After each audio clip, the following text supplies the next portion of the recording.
all rounder school activities से ताबदुकीजै parents school से थमीब थाजबसी स्कूल मांगनबिरोय ख्वाइदगी नुंगाइबने ख्वाइदगी नुंगाइब आइगी पुंसी सेमौदोरिब आइगी इसाजे डेवलप तहौनब होनब मतमनी मसिगी अखोइगी स्कूल अथॉरिटी अमसुंग पेरेंट्स सिंगना पामिसिसु नखोइ सिंगसी स्कूल सिट लारिक तंब लोइसलप मतमद नखोइ सि नसागी इतप ngamjanaba अखोइगी लारिक खक्की वा नतनब अखोइगी ऑल राउंडर अमा ओइना थोक्लक्तगा अखोइगी मयामगा कम्पीट तौनब होनब थोलक्प ngamनब होनब दुनी छात्र अमा ओइबगी ख्वाइदगी मरु ओइब थबकसिदी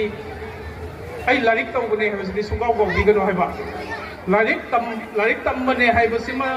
ख्वाइदगी मरु ओइबने लौबिरगा अतै सिसु लोइना टच तौगदबनी तौदबदी यादे अदुगा लारिक हक तौबसु यादे माइ वनसनग्रगा अतोप केनोजे सुम थादोरक्पा सोशल कनेक्टनेस या वालक्पा मी तिनरक्तबा आइगी केनोदंग सुम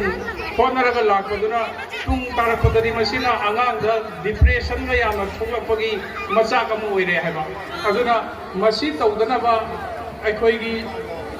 मरु मपांग तिनबसिसु याम दरकार आवे अदुगा अखोइगी एक्स्ट्रा करिकुलर एक्टिविटीज कंपलसरी मागी हैजबा मंगोंदा लेरिबा मियोइ खुदिंगमकी मागी तोंगान तोंगान टैलेंट लैयबा नोबडी इज अखोइगी परफेक्ट नते अदुबु मी खुदिंगमक्सिसु इम्परफेक्ट ओइबा ngakta nate हाइरिबा माना हैजरिबा टैलेंट जगोई इसैदा खंगदे थांगतादा खंगदे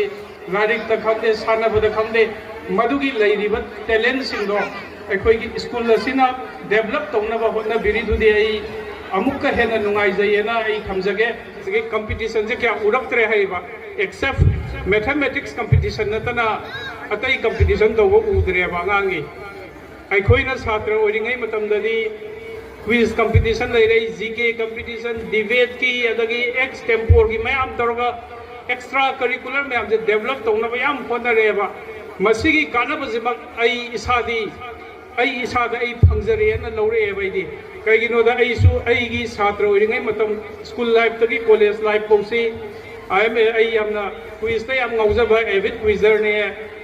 मधुगी यौरकपदना तुंगी पुंसीदा